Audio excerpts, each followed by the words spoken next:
bocah jos bocah elok cerdase kliwat tukur kok. Iya, Mbak Mimin, Mbak Apri mriki, Mbak. Ayo. Simpang Limaria, lapangan Pancasila, Semarang kumandang, Pranoto Serbaguna, suasana rame rakyat gede atine, ing Jawa Tengah wis runtuh ambangun, jero kutha tekan desa, saben dina minulya simpang lima diguna upacara keperluan umum simpang lima ria ing kutha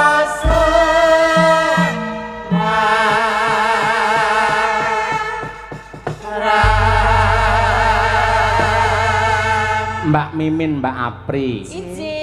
Kangge menyiapkan generasi tegese awake dhewe niku lek mboten mungkil sepanjang jaman iki njur dadi seniman lak mboten. Iji, wonten regenerasi. Nah, lah napa niku teng sanggar kula Madangkarang Griya niku alhamdulillah siswa dari jurusan pedalangan, karawitan, tari, kalian sindenan menawi dipun jumlah niku ada 105 anak loh. Tari, pedalangan, karawitan, sindenan 105 anak. Nggih. Wonten sanggar Madangkarang. Inggih teng mriko. Nah, dados supados napa to tujuanipun? Mangke mboten kepaten obor tetep ada anak-anak yang akan memegang tongkat estafet melanjutkan untuk mengibarkan bendera budaya di Nusantara. Ngoten niku. Ana regenerasi ning ngono lho. Kudune sampeyan ki duwe generasi, ngoten. Sih, kula jan nipun-nipuk-ipuk. Pun kathah ting tlecek. Karep kula Mas Taslim kuwi kula nek Klaten kan golek dagelan sok bingung kula kan gelungan ya ora gugu Mas Taslim. Ketok emang nek gelem-gelungan mah ayu Mas Taslim karo Lah iya malah wis menang kulitane kono sik kok. Lah iya. Aku ki apa aku wis jongkok ya, Bri. Rak ya aku gatekke jinemane apa anu kita mau sing apa cek mong Lisa klakon kon ngono. Liyane kok ora nyandrak aku ngono ki. Sing ngarep ora ngono kok ya. Bisa klakon genah ngono sampean dua kali kon tok ae. Kok ora nyandrak aku ngono ki. Karepku ya sithik-sithik ayo sinau karo sing enom nggih mboten napa-napa to ora kudu. Wong tuwa mesti luwih pinter mboten sak ora-orane rak sinau kali sing enom. Kebun nusu budel ngoten. Lah jeh kula ya ora kok kumalungkung kok jumawa kok tak candhake ketok kok sing anu bisa klakon kon kan. Ku alah no ya. Niku mergo wong pikirane ngeres dadi niku ngoten niku. Mboten ngeres lah jeh. Candhake tambah umurku anyane nek kaya mriki rak mung sinau lan sinau. Nek kula kapan ngenake butuh, kapan jatuh angsuran, kapan arisan, kapan tilian, kapan ngemong rasa, nggih to direwangi lho. Lek mbok pikir rak gur kon-kon nek Ngene arep turu jangane rung dinget-nget jangan. Arep turu sesuk sarapane bojoku karo keluargane apa ya? Sangune sesuk anak bayar kuliah pikirane tekan ngendi? Dadi wong wedok iso dadi manajemen, akuntan, madrasah, ngemong rasa, iso toleran. Niku lek wong wedok. Nggih. Lah jenengan iki napa? Imbanipun. Oh, imbanipun. Sing sabar turane malam Jumat Kliwon ndek. Mereka nggih sinden-sinden ngoten niku teng sanggar Madangkarang nggih kathah. Menawi mboten lepat niku enten 30 ya Bu Kesi ya. 34 anak. Nggih.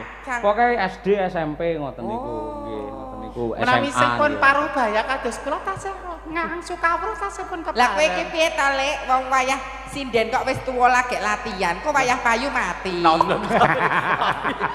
Lho iki jenenge yo ngrendahke awake dhewe aja jumawa, aja kumalungkung ndelek gladan nggih Pak Dalang ngono iki maksude ora kok kula pun iso mumpuni ngono Lah wis tuwa lagi latihan. Pas iso wayah iso sinden mati. Dadi ngeten, anak kula niku mboten nate kula latih, dilatih Bu Kesin niku nggih langka. Ning mergo lingkungane sudah terbentuk. Niki anak kula wedok rangkung niku. Niku yen bapake niku mayang karepe arep melu terus.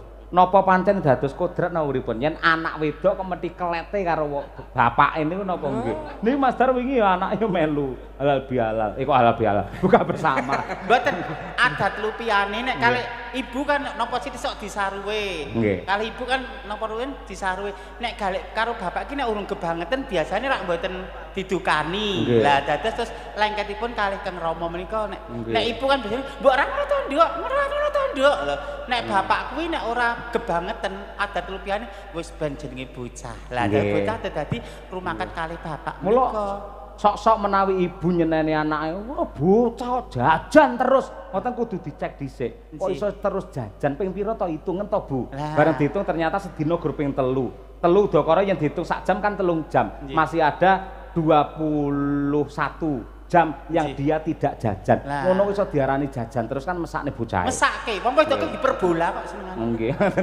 Pancen di parabola niku pancen. Lah kok kowe ya seneng dadi wong wedok. Nggih. Dek rangkung kersanipun nembang. Anu Mas, Slendro Menyura. Coba nduk kene nduk rangkung iki. Ayo sayangku, rangkung. Dek kembar dampit. Enggak dhewe ki kembar ya, Lek. Kembar damput nek. Sing damput ya kowe kuwi kok.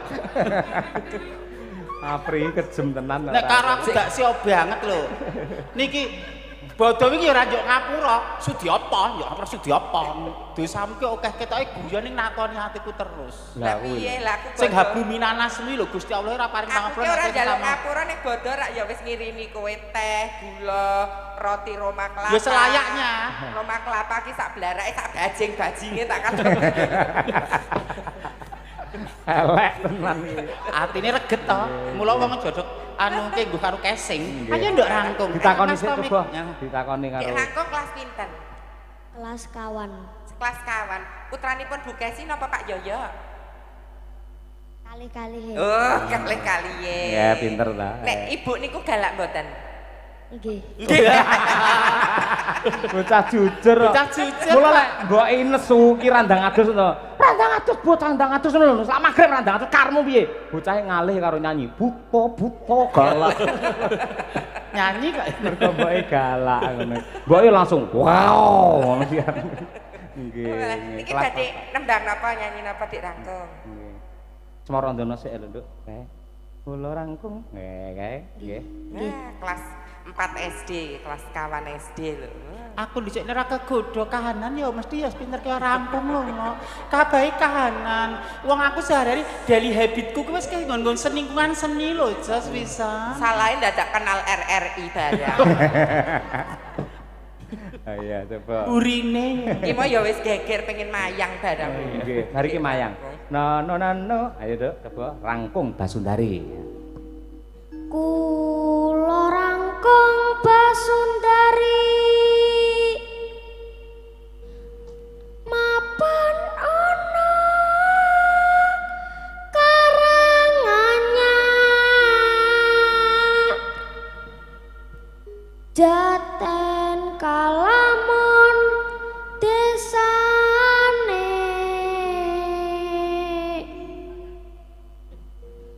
yen to bapak kula dalang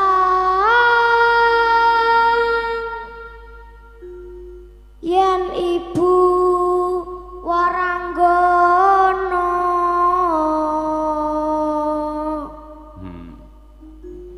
simbah aneng tulung agung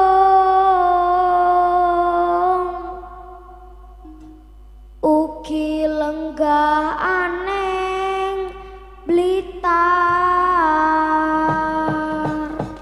Potangan untuk rangkung Basundari. Iki larase wis pas lho, Le. Dari karo sensus kok aja iki. Kok sensus piye? Sensus apa? Simbah ten Blitar ten Tulungagung aku nang Karanganyar ngono iki. Sensus. Sujokno marang karo bapak dalang ibu Waranggana, sujokno ora mimin buta. Aku jare wis tratapan nek das mriki lan. Lho Mbah Kakung Blitar kak Mbah Sukron. Umpama saking Pak Cahyo Kuntadi, Nabi Tulungagung rak saking Bu Kesi lho, rak ya bener to. Silsilah keluarga iki lho, Le. Aku kan lebu bulek bulek saka Klaten. Bulek. Besok kon bapak kon ndamelke apa jenenge cakepan sing anu bulek Klaten. Kuwi Pakmu cilik, Nduk. Bulek. Ya. Pengen dalang mboten? Dalang. Nggih. Kidang karo kidang ya ning kono ya. Nggih. Siap? Siap? Oke, nggih. Anu Mas, napa nika mikat manuk mangke sirep kajenge dialog kidang lanang karo kidang wedok. Lanang nggih. Mangga. Ya dalang sing antarane.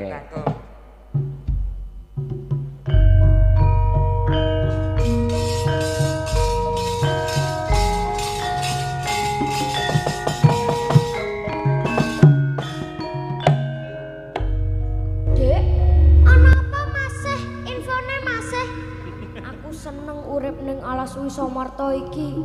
Hawane adem, angine seger, isih akeh tanduran sing ijo royo-royo. Tur banyune bening, seger yen diombe. Bener Mas. Mula aku karo kowe iki kudu bersyukur marang Pangeran. Mergone wis diparingi uripe sing nikmate sing kaya ngene. Lah carane bersyukur piye, Dik? Oh, kamu nanya. Kamu bertanya-tanya. Kamu mau tahu model rambutku model apa? Loh, apa kuwi? Wong edan. Aku kuwi dudu wong edan nanging aku kuwi kidang. Oh iya deng lali aku. Carane bersyukur kuwi awak dhewe kudu tumindak sing apik lan aja nakal, aja nglarani saatine sapa-sapa. Paham? Oke, siap komandan. Ayo, saiki awak dhewe dolanan.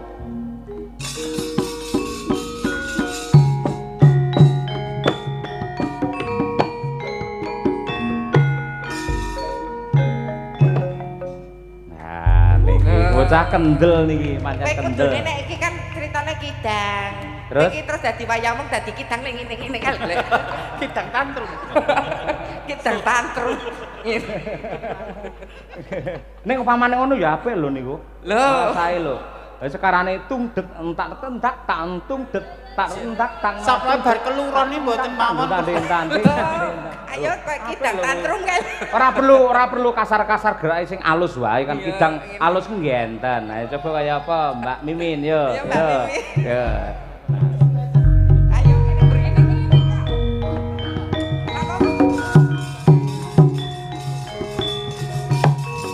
Ayo Mbak Mimin yo kidang yo.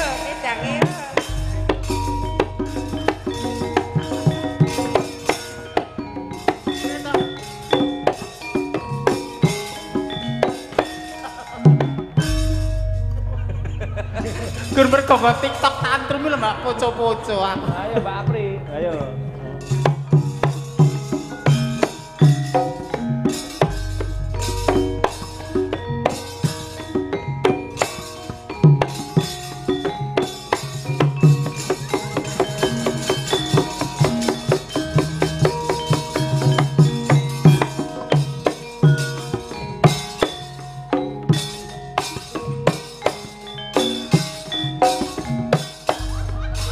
Ki ana kidang apa kok ngono? Iki kidang setelan kok. Sampun. Ape. Kidang kok nganggo apa? Dribble barang. Walah. Sampun Cahayu. Sampun, nembangipun sampun apa melih Dik Rangkung? Sampun. Biasane bar iki mending karo Budi Mimin disangoni sampean. Aja kuwatir. Disangoni ya ora apa-apa Mas Eko pinter mau kadang disangoni. Nggih Mimin ki lomo kok. Nggih. Kuwi dekas. Ora Kasijan. Pinter ya sayangku, cintaku. Pinter ya, Dik. Salim karo matur nuwun Budi. Ayo matur nuwun. Kok bapak ra ngekeki? Sing ngajari mbokmu mending kaya ngono. Ya engko lek medhun ngono. Rak saiki ra iso. Aduh, sing ngajari sapa iso kaya ngono kuwi. Engko ndak lali dalane ya nduk nek engko ya no. Kowe bareng cedhak karo Mas Taslim nek malih kaya ngono. Mas Taslim. Bapak entek-entekan lho nduk wis nduk iki. Ngono aku lek ora ngenehi anak ya wirang ngono. Oh, mengko dadi ngutang kok. Ibu ya, Ibu ya. Ibu. Kah? Wah. Besok rasa melu nek ning Medion. Iki lho duwe pakmu kari 5.000 tok iki lho. Yakin demi Allah ora percaya. Kowe tegel nih 5.000 kabeh iki lho, Purun. Apa? Nyoh. Wae. Kabeh wae. Oh, kowe bareng ngono malah kaya kotak amal kowe malah ora ayo. Pak Cahyo ngopeni 2.000-an ki apa ya nek ning bogem kae ya.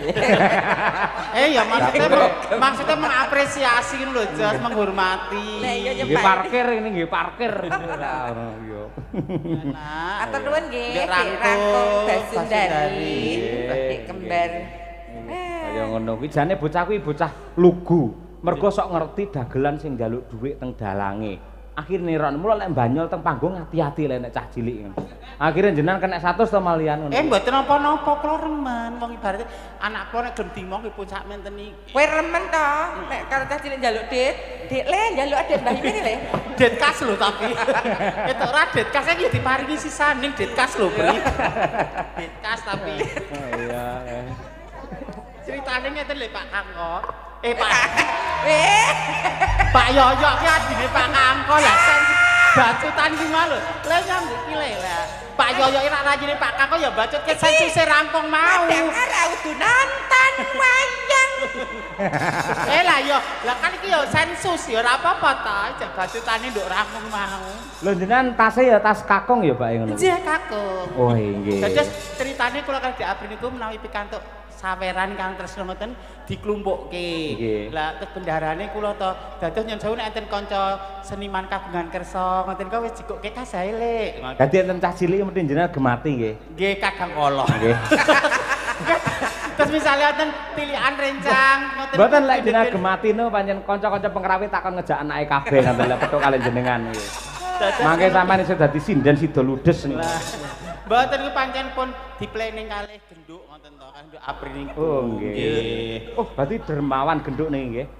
Mboten patek, mboten patek. Ide kula nggih, ide kula niku. Anu lho, Bri, tak totalis 350 lho, kasih.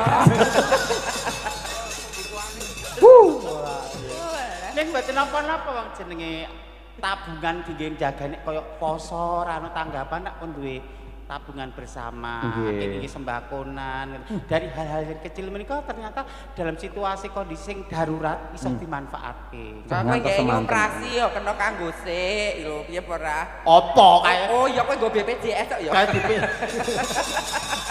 ditarisan. Bareng nesu itu gede suarane opo. Alhamdulillah semari ya nok dongakno ndang ispan pulih wis nyambut gawe neh. Nggih kula ngindir ndedonga sehat selalu nggih. Menika mbok menawi menika pepenget saking Gusti dumateng panjenengan. Supados ngertos dumateng margi ingkang utami ngoten lho nggih. Margi sini. Margi ingkang sakleresipun ngoten lho. Alah sakniki pun mentel, ndek wingi bar operasi niku durung sadar kali. Dek Apri nek enten luputku njaluk ngapura ya, Dik. Nek sadar ya ora sudi yo kae. Mergo bius kok, mergo pengaruh bius kok.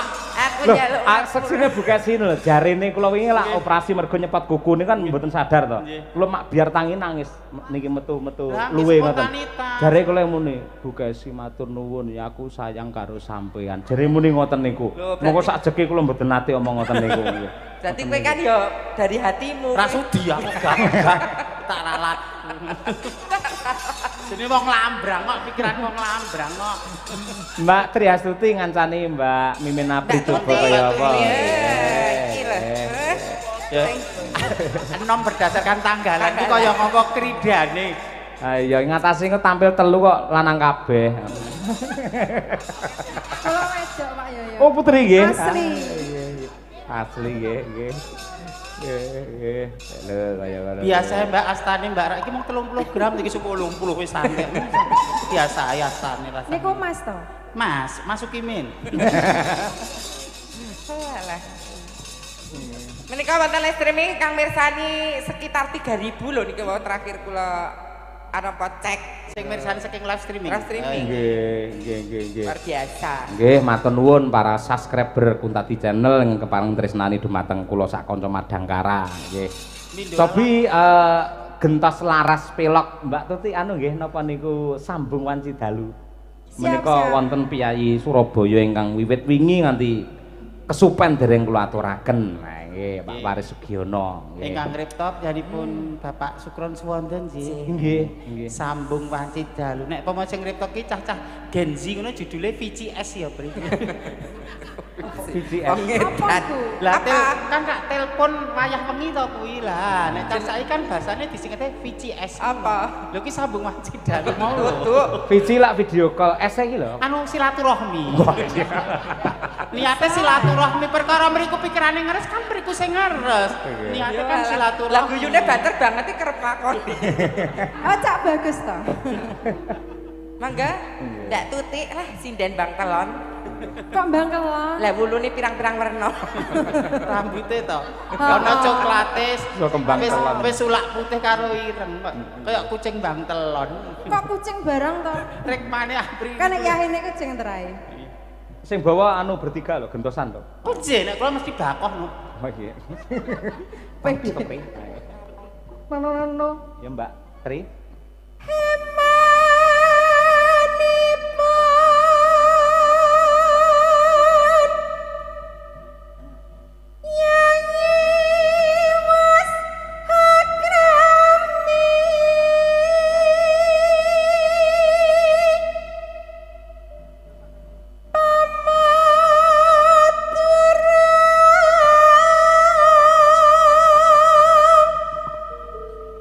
San ingkang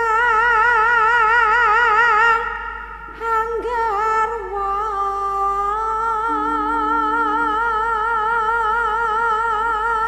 Tamat-tamatke Mbak Tuti suwi-suwi suarane kaya busu nyani. Ayo.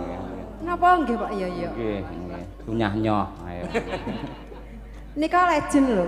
Oh nggih, nggih. Berarti kula sing mengke dadi legend. Nggih, nggih. Legen. Bener.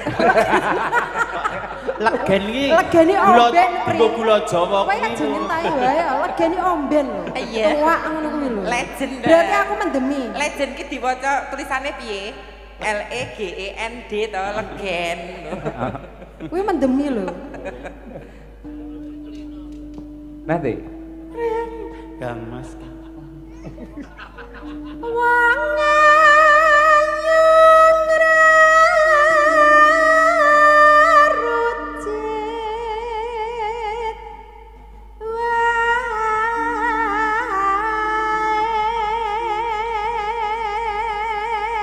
Oper Mas Panut. Mas. Kula Prandene nggih ta Panut ta? Iya. Panut. Oke. Prandene ngapa lo? Jare Panut lanang kok dadi wedok eneh ora. Angel. Kodame metu. Udara nasik Mas Imam. Mas Imam aku mbok diobrak-abrik to, Mas. Imam ada nyekeli HP. Aku obrak-abrikan, Mas. Kok pengen dirudo peksa ya aku. Sama ini kan ngobrak-ngabrik Pak Bos lho. Pak Bos. Sama ini kan ngorek-ngarik Pak Bos nih kalau Ya kan ampun. ini ngorek-ngarik sinden nih. Pak Bos sing Niku lho. sing kae. Iya. Oh, Coba to Viko cedhaki apa to. sing Sing niku lho. Oh, sing Sampean cedhaki coba. Sing Ya wayah ini kan biasa Tuwae ngono gathukane kuwi. tuwa ngono. Ya ora apa-apa sesekali tuwek karo tuwek ya. Mau Ya nak, Ces. Prandene maksud syukur jebane Mas uga nanggepi. Monggo oper Bu Chandra Sulita. Ayo. Iki Bu Chandra. Bu Chandra laki yo. Brahmawa. Hayo to sambung rasa. Angger yane suara mok bener Lek. Jadi Kan ki- iki yane bergas-bergas ya iki. Ini kan tentang percintaan. Penteng. Nah, dadak diajari bir kita maksudmu apa? Maksudmu apa? Ngece iki ngece. Kita- Kowe rong ngerti dadi sindani lho, aku wis mumbul jeneng iki kok. Ngandani kok batere kaya ngono, ra nggo wek sisan pelek streaming lho sak alam donya Iri karo sampean iki. Kewanen. Aja ngono Bir. Piyai mumpuni kok. Lah nggih senior lho. Etikane ra ono blas. Apa aku sak goblok-gobloke sinden. Lah Jaluk ora. ngapura Bir. Kok banget banget. Lah kowe iki Brigita ngerti nek jane ngerti nek kowe iki ora goblok kok, Lek. Ketul kowe iki. Loh, bukan tidak bisa kadang kan ya wong kanggo lali ino apes to, Jos. Ini bukan. Lah ya lek lali kan dielekne ya bener to. Nek kan boten lali. Bir. Aja kemewat to, Nduk. Aja Jaluk banter. ngapura Bir. Kowe lho jenengku tak gedhe-gedhe tak agul-agulke. Oke sing karo kowe dak siok tak bela. Ning nyatane kowe mah kok ngono dodos komburi. Waduh. Senenge kok mburi ya kowe ya. Lah nek ora kok ngono ra iso kowe. Lara kowe kok malah. Nanging wanci dalu. Aja kok tinting Mas Dar nesu engko. Biar dikira nyepelekke. Tan ana ingkang ngrubeda. Aja gawe wis banter kok nyepelekke tukang sone. Lah nggih nyepelekke. Koyokan mah dadak apa namanya? Tambah. Ngono ki ana werna loro. Kurang banter ten apa ora apal ala. Ha kuwi pancen bener kok nggih. Pengakuane Pak Marno nggih ngoten niku. Pak Marno suwantene niku mboten metu. Lah niku ketoke guru umi mboten den suarane. Kok nek nada dhuwur tekan mikir dipateni. Nyuntak Waduh. tresno nadyan mung srana piranti. Kabarmu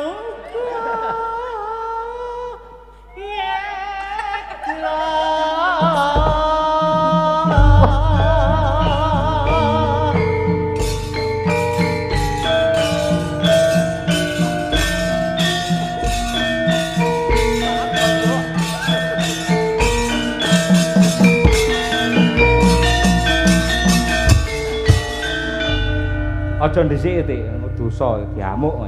Ayo. Aja ndhisik Tik. Ayo. mosok pinter kula dhewe monggo bareng-bareng kok. Ya ora.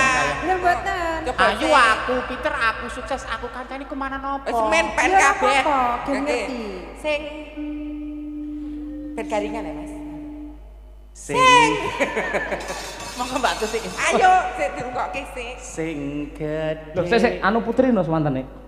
Sing gedhe nyapura. Nek sampeyan njaluk pengen mirang-mirangke kula apa pancen kagum kalih swanten Lho kula. iki hormat iki. Kajenge kita romantis lah Piyai Putri, suara keindahan kok ya. Sindan nek ra kuat larase kok ngelar gulu. Monggo Mbak Tuti. Gulune. Ayo. Walah, Ayo Mbak Astuti. Mbak Tuti. Sing gedhe pangapuramu Kang Mas papujanku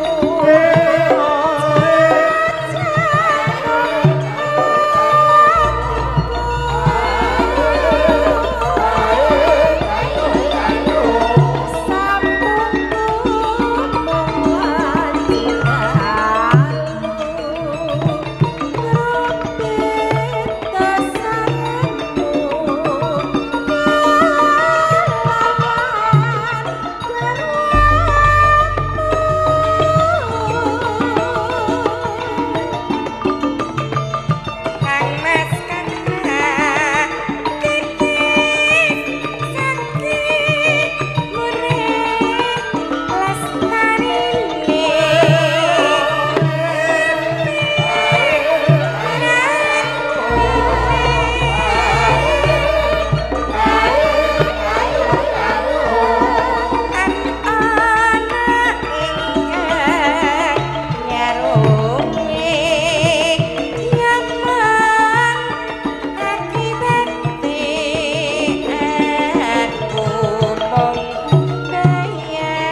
karo Dek Apri tak culke tekan gone ya alhamdulillah ya jenengan. Makane kula pancen mboten nyuwara kaya kesempatan. Soale ngene Nduk Apri Mbak Tutik kula kan badhe hijrah wonten IKN.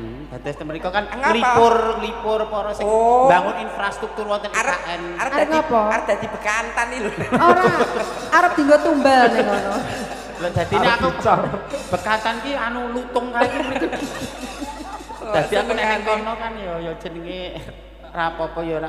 Aku tatak tenan nek ninggal kalian berdua ning IKN. Ya sama tinggal saiki ra apa-apa.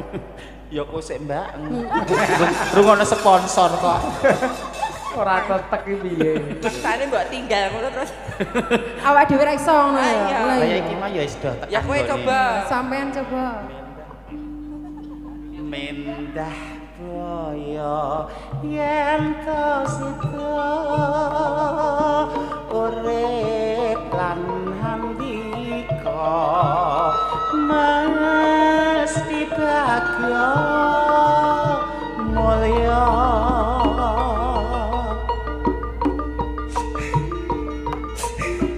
terus lahir putri Sulistya terus bisa nyuwara ndika kang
Sembah nuwun Mbak Trihastuti. Terima kasih Mbak Tuti. Sama-sama.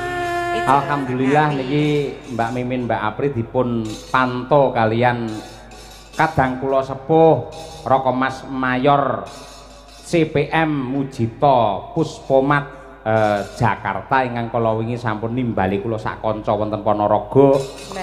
Kanthi dawuh alhamdulillah Mas nderek mirsani saking Bandung. Nembe njenguk anak wedok teng Telkom University. Salam hormat kagem sedaya kru. Nggih matur sembah nuwun. Ugi saking Pak Lekipun Mas Setyo niki nembe kenalan kalih kula kala wingi ning sampun akrab kaya dulur menika Pak Benjo bakule mentok selera pemberani. Ugi kepareng nyimak insyaallah binjang ugi kepareng wayangan. Sembah nuwun, sembah nuwun. Pak wonten pamundhut anu titipane anak putu. Nah niku. Oh nggih. Mumpung Raka Mas Muhammad Taslim menika wonten. Muhammad Taslim. Mangke bibar menika wonten seniman ingkang badhe gabung. Ngaten. Menika Mas Marsudi. Oh nggih. Nggih menika pakaryanipun cacak lumpuh. Cacak lumpuh. Cucuk lampah. Tasih lega pos kondur sono. Tasih kan ning ngarepan lho. Oh nggih. Ngentosi rumiyin Mas Marsudi. Monggo Mas Taslim bawanipun. Kita amung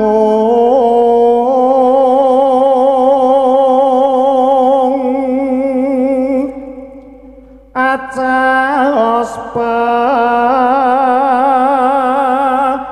peling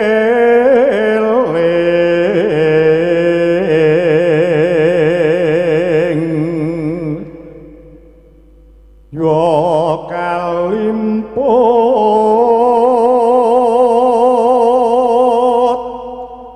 marang turun nira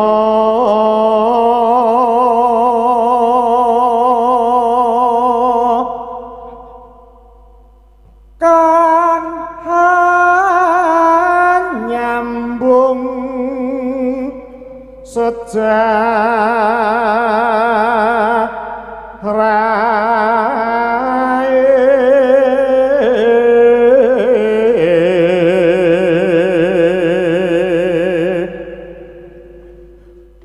kewajiban kang satu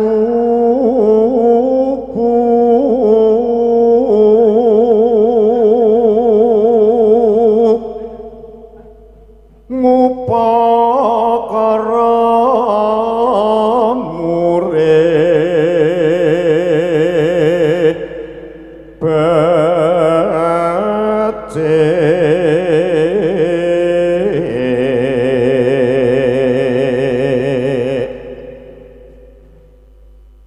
mamarti kautaman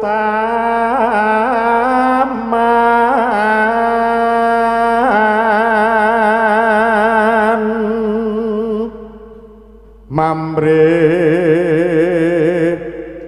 bisa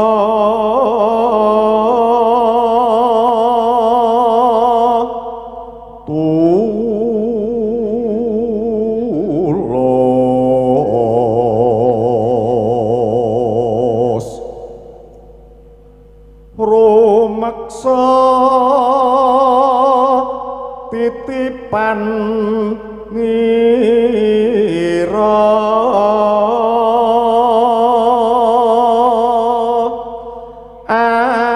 anak putu pinuti mureh lestari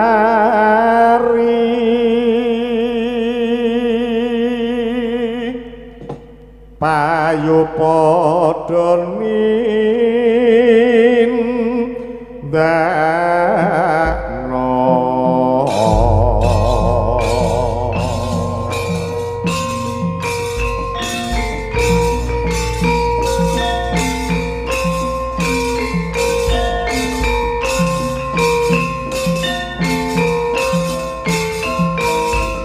Monggo sesarengan.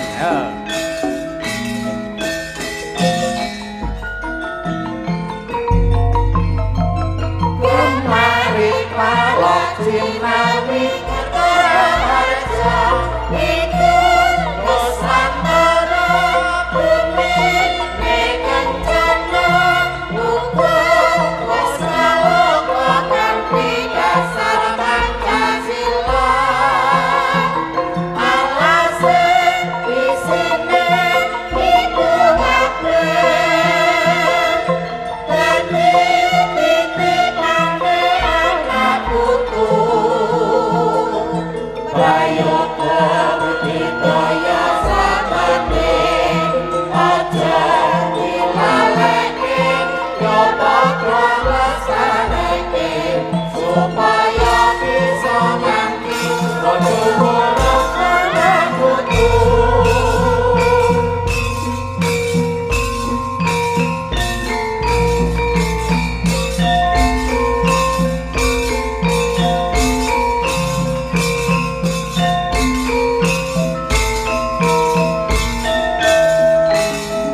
Nggih, matur sembah nuwun.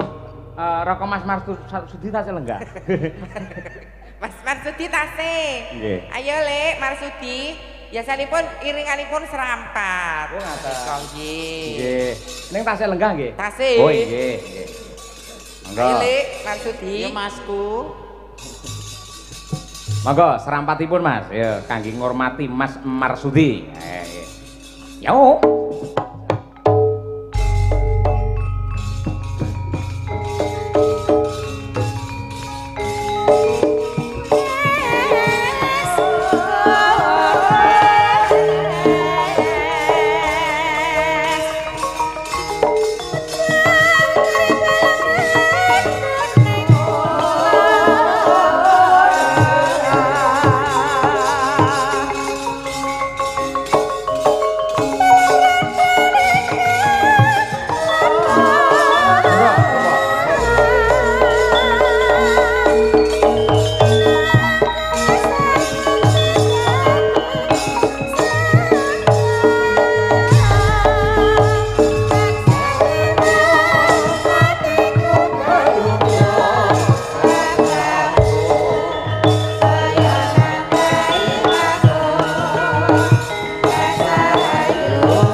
Nggih. Nah, ayo Lek. Lu jenginjing Mas Pak Marsudi. Sini ta Lek. Jenginjing Pak Petro. Nggih.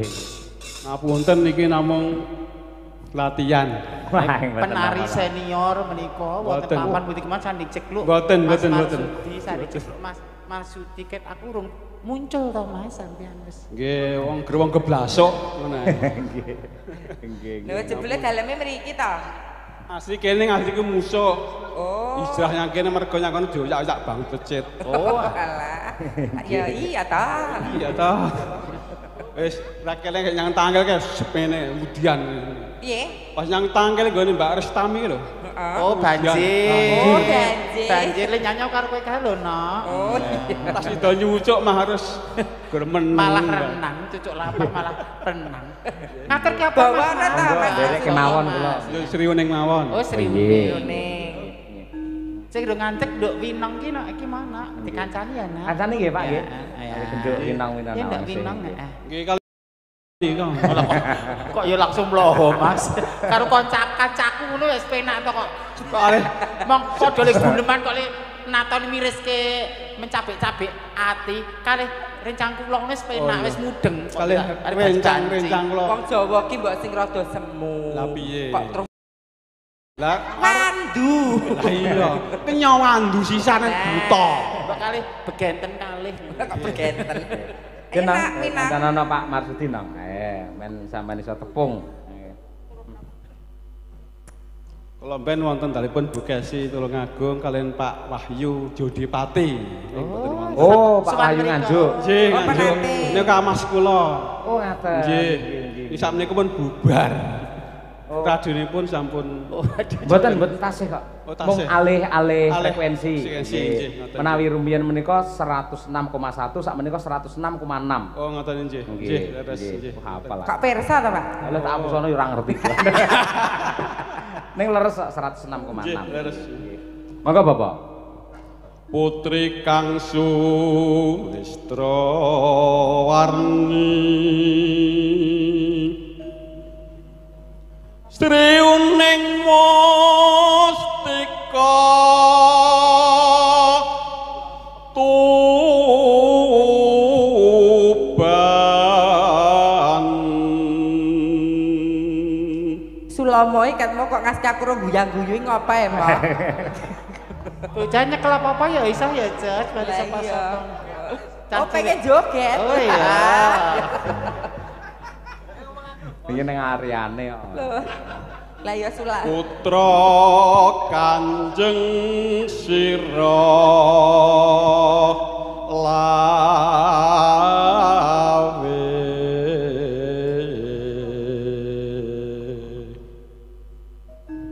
Dok prangkung bacana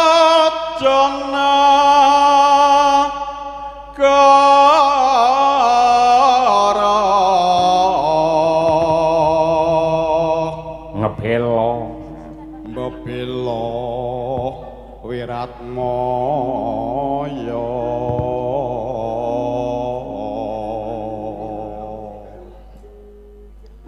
tan murung Sri Uning gugur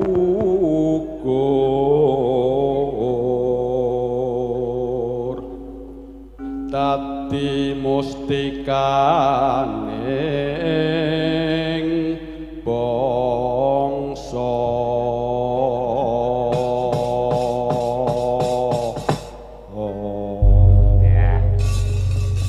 apunten nang swantene mboten sae. Wah, mboten. Santai wae, Mas. Aku suarane bosoke pede kok, Mas. Jane ya Akhirnya dibayar. Jane ya rumong. Titi laras ra mudeng, suarane bosok ning aku ya pede kok Ora apa-apa ya 6 yuta. Alah ya.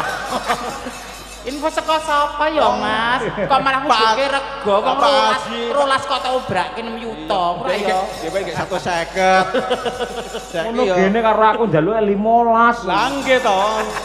Yang Lah beda kota lho, Mas. Beda kota lho, Mas. Kaya bis ae. Monggo kalian genduk wintang ya, Nang. Lek Marsudi sing beksa. menika mangke anu seragenan. Oh nggih. Seragenan. Nggih, siap. Sip. Ya dikendangi cara Tulungagungan sik terus ragenan sampean sing beksa ngono lho, Lek. Marsudi. Wani pira? Kene ndek desane jenengan lho. Pun sing nyekar dengan sama Mbak Sinten? Mbak Winong namangse. Kula mriki tak joget mawon. Oh, Oh, ngoten. Nggih, nggih, nggih. Kersanipun wonten perpaduan joget kalian nyanyi. Oh iya. Nggih. Kolaborasi ngono ya, Mas. Ya dah.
Marsudi sembah nuwun sanget katresnanipun. Ngapunten. Nggih, Mas sami-sami. Sehat bahagia. Mbak Mimin, Mbak Apri. Nggih. Bila ada sumur di ladang, bolehlah kita menumpang mandi.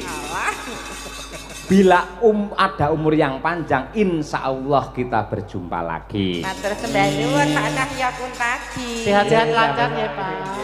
Nggih, nggih. Nderekake keluarga besar FKUB ing Teras Boyolali, mugi-mugi tetap kokoh menjalin kerukunan untuk kejayaan NKRI yang tercinta.